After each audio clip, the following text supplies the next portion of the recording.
कहवा से आवेले शिव जटा धारी जटा झूमे रहे। कहवा से अइले भगवान मंदिर में दीप जली रहे। कहवा से अइले भगवान मंदिर में दीप जली रहे। पूर्व से आवेले शिव जटा धारी जटा झूमी रहे। पश्चिम से अइले भगवान मंदिर में दीप जली रहे।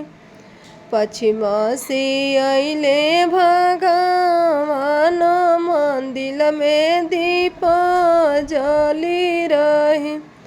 कहवा बैठइबो में शिव जटा धारी जटा झूमी रहे।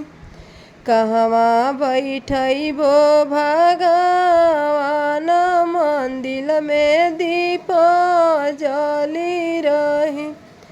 अंगना बैठइबो में शिव जटा धारी जटा झूमी रहे। मंदिर बैठइबो भगवान मंदिर में दीप जली रहे। मंदिर बैठइबो भगवान मंदिर में दीप जली रहे। काई खियाइबो में शिव जटा धारी जटा झूमी रहे। काई खियाइबो भगवान मंदिर में दीप जली रहे। भंगिया पियाइबो में शिव जटा धारी जटा